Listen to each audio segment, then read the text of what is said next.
ఆదిలాబాద్ అడవి తల్లి సిగలో విరిసిన పువ్వు, అందాల అడవుల సోయగం, పరుచుకున్న పచ్చదనం, గిరిజనుల అమాయకత్వం, ప్రకృతి అందాలను అణువణువున నింపుకున్న ఆలయం.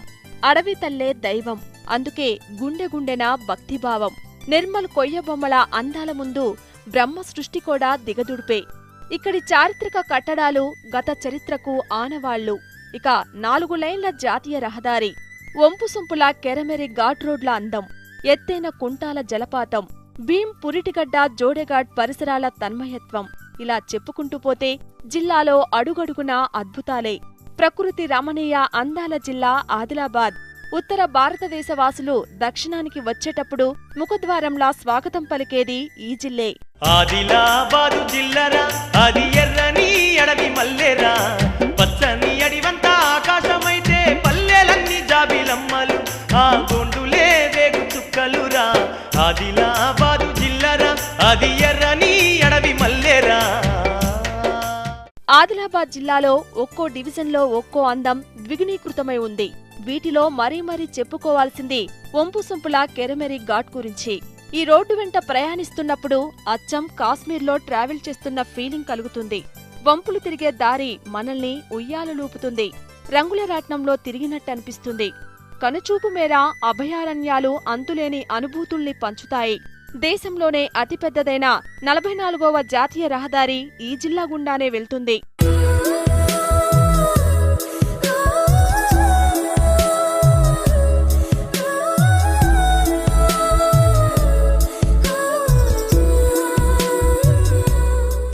ఇక కవ్వాల్ అభయారణ్యం టైగర్ జోన్తో ఇప్పటికే దేశమంతా పాపులర్ అయింది. 894 చదరపు కిలోమీటర్ల పరిధిలో టైగర్ జోన్ విస్తరించి ఉంది. దేశంలోనే 42వ టైగర్ జోన్గా గుర్తింపు పొందింది. ఈ జోన్ పరిధిలో 12 రిసార్టులు, రెస్టారెంట్లు ఏర్పాటు చేశారు. పులులే కాదు, రకరకాల అడవి జంతువులు, అనేక రకాల పక్షులకు ఇది ఆలవాలం. అడవి అందాలు తిలకించడానికి దుంగపల్లి, కలపకుంటలో ఎత్తైన వాచ్ టవర్లను నిర్మించారు. మరోవైపు వేమనపల్లి మండలంలోని సివ్వారం అభయారణ్యానికి ప్రపంచ ప్రఖ్యాతి ఉంది.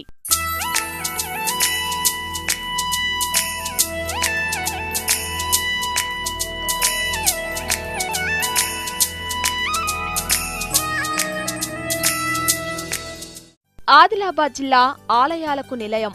జైనత్ లక్ష్మీనారాయణస్వామి ఆలయం అందులో ప్రత్యేకమైంది. కార్తీక మాసంలో సూర్య భగవానుడు దిగివచ్చి తన కిరణాలతో స్వామి చరణాలను తాకుతాడని ప్రతీతి. ఈ మధుర క్షణాల కోసం భక్తులు ప్రతి ఏడాది ఎదురుచూస్తుంటారు. క్రీస్తు శకం 11, 12వ శతాబ్దాల్లో అంటే పల్లవులు, చోళుల కాలంలో ఈ ఆలయాన్ని నిర్మించారు. జైనులు హస్తగతం చేసుకున్న తర్వాత దీనికి జైనత్ అనే పేరు వచ్చింది. కొంతకాలం కాకతీయులు కూడా పాలించారు. పూర్తిగా నల్లరాయితో దీన్ని నిర్మించారు. ఇక్కడ 35 ఎకరాల విస్తీర్ణంలో కోనేరు ఉంది. ఇదిగాక దండేపల్లి మండలంలో సత్యనారాయణ స్వామి ఆలయం, దిలావర్పూర్లో కదిలే పాపహారేశ్వర ఆలయం, ఇంద్రవెల్లిలో నాగోబా ఆలయం, బెల్లంపల్లి బుగ్గ రాజరాజేశ్వర స్వామి ఆలయం, సారంగాపూర్లో ఆడిల్లి పోచమ్మ ఆలయం. ఇవన్నీ నిత్యం భక్తులతో రద్దీగా ఉంటాయి. నిర్మల్ పట్టణంలో టెంపుల్ టౌన్ గా ప్రసిద్ధి పొందింది. శ్యామ్గఢ్, బత్తీస్గఢ్, నిర్మల్ కోట, గొలుసుల దర్వాజా, సోన్లోని చారిత్రాత్మక వెంకటేశ్వర దక్షిణముఖ హనుమాన్ ఆలయాలు ఆనాటి చరిత్రకు సాక్ష్యాలుగా నిలుస్తున్నాయి. నిర్మల్ కొయ్యబొమ్మలు జిల్లాకు వన్నె తెస్తున్నాయి. 1955లో కొయ్యబొమ్మల సహకార సంస్థను పాలకొండ గుండాజీ, భూసాని నరసింహులు, దన్నూరి పోసిట్టివర్మ ఏర్పాటు చేశారు. నిర్మల్ కొయ్యబొమ్మలకు ప్రపంచవ్యాప్తంగా పేరుంది. ఆదిలాబాదు జిల్లరా, అది ఎర్రని అడవి మల్లెరా, పచ్చని అడివంతా ఆకాశమైతే పల్లెలన్నీ జాబిలమ్మలు, ఆ గొండులే వేగు చుక్కలురా. ఆదిలాబాదు జిల్లరా, అది ఎర్రని అడవి మల్లెరా. ఇక బాసర ఆలయం దేశంలోనే ప్రఖ్యాతిగాంచిన పుణ్యక్షేత్రం. దేశంలో 2 సరస్వతి క్షేత్రాలు ఉన్నాయి. అందులో ఒకటి కాశ్మీర్లో ఉండగా రెండోది గోదావరి ఒడ్డున బాసరలో ఉంది. అనేక రాష్ట్రాల నుంచి భక్తులు వేల సంఖ్యలో తరలివస్తుంటారు. ఇక్కడ పిల్లలకు అక్షరాభ్యాసం చేయిస్తే మంచి విద్యాప్రాప్తి కలుగుతుందని విశ్వాసం. వచ్చే సంవత్సరం గోదావరి ఒడ్డున పుష్కరాలు జరగబోతున్నాయి.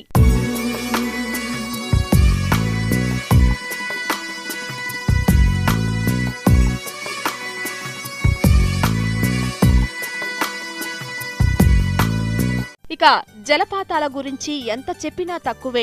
నార్నూర్లోని కుండాయి జలపాతం, కెరమెరిలో బోదర జలపాతం, సిర్పూర్లో సప్తగుండాల, నేరేడిగొండలోని గాయత్రి జలపాతం. రాష్ట్రంలోనే ఎత్తైన జలపాతం కుంటాల, జిల్లాకే తలమానికం. ఈ జలపాతం కడెం నది ప్రవాహంలో ఉంది.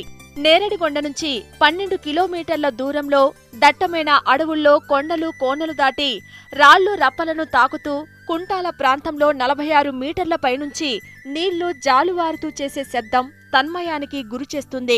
జలపాతం పరిసరాల్లో ఉన్న గుహల్లో సోమేశ్వరుడు కొలువై ఉన్నాడు. గతంలో నిజాం నవాబులు ఈ ప్రాంతంలో వేట కోసం వచ్చి విడిది చేసేవారని చెప్పుకుంటారు. బోత్ మండలంలోని పొచ్చెర జలపాతం సెలయేటి గలగలతో సందడి చేస్తుంది. కడెం జలపాతం దగ్గర పర్యాటకంగా కొంత అభివృద్ధి జరిగింది. బోటింగ్, రిసార్ట్, రెస్టారెంట్లు వెలిశాయి. ఇక సిర్పూర్లో మిట్టె జలపాతం కూడా పర్యాటకులను ఆకట్టుకుంటున్నది. మేము ఈరోజు ఉదయం బాసరలో సరస్వతి అమ్మవారిని దర్శించిన తర్వాత ఇక్కడ పొచ్చెర్ల, కుంతాల జలపాతాలని సందర్శించడం జరిగింది. ఇవి చాలా ఆనందాన్ని అందించాయి. మాకు ఎంత డబ్బు పెట్టినా కొనలేనటువంటి ఆనందాన్ని ఇవి కలిగించాయి. ఇక్కడ చాలా న్యాచురల్గా ఇవన్నీ ఏర్పడటం జరిగింది. కానీ ఇవన్నీ గవర్నమెంట్ దృష్టికి ఇంకా వెళ్ళనట్టుంది. ఇవి ఇంకా కొంచెం డెవలప్ కావాల్సి ఉంది.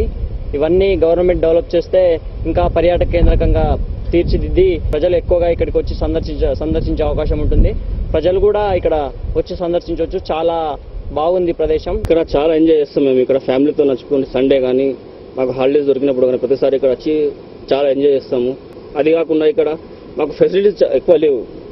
రావడానికి ఫ్యామిలీస్తో వచ్చినా కానీ ఇక్కడ కూర్చోవడానికి కానీ చాలా ఇబ్బంది అవుతుంది. గవర్నమెంట్ గత ప్రభుత్వాలు అయితే పట్టించుకోలేదు. ఈ తెలంగాణ ప్రభుత్వం అన్న ఇక్కడ పట్టించుకుని వచ్చిన ఫ్యామిలీస్ కానీ సౌకర్యాలు ఎలాంటి సౌకర్యం కొద్దిగా వచ్చి కూర్చోవడానికి చేయడానికి ఇక్కడ సౌకర్యాలు చేస్తే చాలా బాగుంటుంది. పిల్లలు చాలా ఎంజాయ్ చేస్తారండి. ఇక్కడికి వస్తే ఆడుకోవడం కానీ కూర్చోవడం కానీ వాటర్ చూసి చాలా ఎంజాయ్ చేయడం మాకు కూడా చాలా సంతోషంగా ఉంటుంది. కాకపోతే ఫెసిలిటీస్ కొద్దిగా ఎక్కువ లేవు. ఇక్కడ ఫెసిలిటీస్ చాలా తక్కువ ఉన్నాయి. ఫెసిలిటీస్ కొద్దిగా బాగుంటే బాగుంటుంది. ఆదిలాబాద్ కు వెళ్లిన ఎవరైనా సందర్శించాల్సిన చారిత్రక ప్రదేశాలు జోడెఘాట్, ఇంద్రవెల్లి.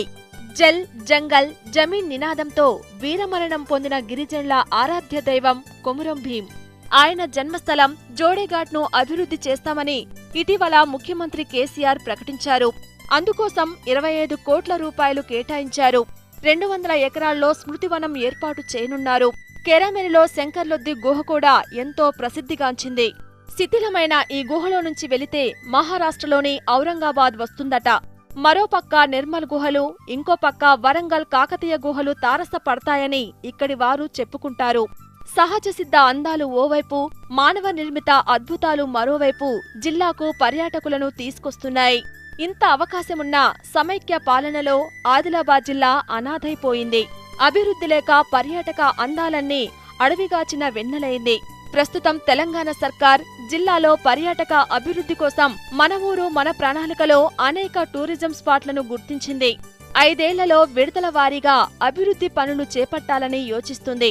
ఇప్పటికే అధికారులు జిల్లాలోని 9 స్పాట్లను గుర్తించామని చెప్తున్నారు.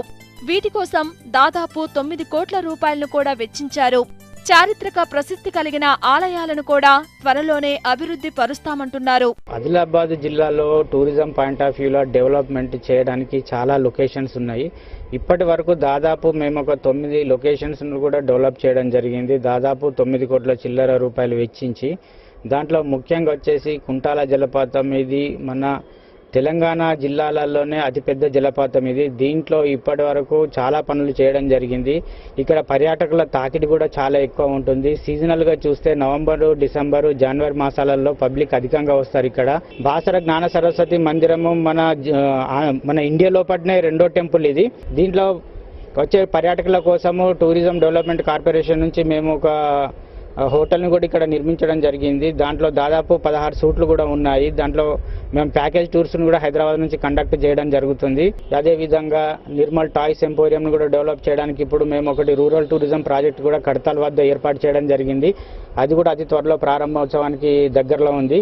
పర్యాటకులకు వచ్చే వాళ్లకు న్యాచురాలిటీ అంటే ఏంటిది, ప్రకృతి ఆహ్లాదం ఎలా ఉంటుంది అనే దానికి కూడా మేము పరిచయం చేయబోతున్నాము త్వరలోనే. మన ఊరు మన ప్రణాళిక, మన జిల్లా మన ప్రణాళికలో దాదాపు 18 కొత్త లొకేషన్స్ కూడా ఐడెంటిఫై చేయడం జరిగింది. అదేవిధంగా కుంటాల వాటర్ ఫాల్స్ లో కూడా రోప్ వే కూడా ప్లాన్ చేయడం జరిగింది. ఈ విధంగా ప్రతి ప్రదేశాన్ని కూడా మేము తీసుకొని డెవలప్ చేయడానికి ప్రతిపాదనలు తయారు చేసి ప్రభుత్వానికి కూడా నివేదిక సమర్పించడం జరిగింది. ఇక ఆదిలాబాద్ను దక్షిణ కాశ్మీరంగా తీర్చిదిద్దాలన్న సీఎం కేసీఆర్ సంకల్పాన్ని ముందుకు తీసుకుపోతామంటున్నారు అటవీ పర్యాటక శాఖ మంత్రి జోగురామన్న. ఇప్పటికే 12 టూరిజం స్పాట్లు ఉన్న ఆదిలాబాద్ జిల్లాలో మన ఊరు మన ప్రణాళిక కార్యక్రమంలో మరో 19 స్పాట్లను గుర్తించే ప్రతిపాదనలు చేశామంటున్నారు. సీఎం కేసీఆర్ చెప్పినట్టు ఆదిలాబాద్ జిల్లాలో టూరిజం అవకాశాలను మెరుగుపరిచి దక్షిణ కాశ్మీరంగా తీర్చిదిద్దుతామంటున్నారు.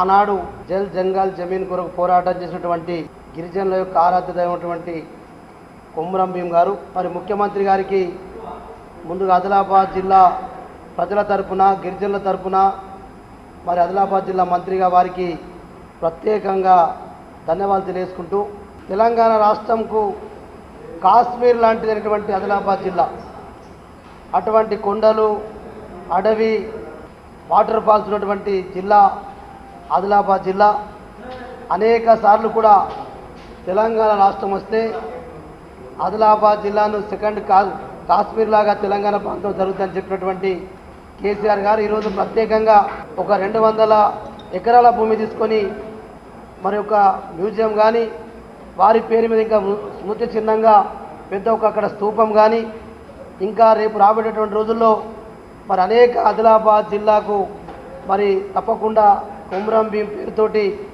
అనేక కార్యక్రమం తీసుకుంటారని చెప్పి కూడా మరి ఆదిలాబాద్ జిల్లా ప్రజలకు ఆ రోజు కూడా చెప్పడం జరిగింది. సో ఇన్నాళ్లకు ఆదిలాబాద్ అందాలకు గుర్తింపు రానుంది. తెలంగాణ సర్కార్ ఇందుకోసం పక్కా ప్రణాళికలు సిద్ధం చేస్తోంది. తెలంగాణ పర్యాటక శాఖకు ఇప్పటికే ఆదేశాలు జారీ చేసింది. త్వరలోనే ఆదిలాబాద్ సహజమైన అందాలతో దక్షిణ కాశ్మీరంగా వెలుగొందనుంది. ఆదిలాబాదు జిల్లరా అది ఎర్రని అడవి మల్లెరా, పచ్చని అడివంతా ఆకాశమైతే పల్లెలన్నీ జాబిలమ్మలు, ఆ గొండులే వేగు చుక్కలురా. ఆదిలాబాదు జిల్లరా అది ఎర్రని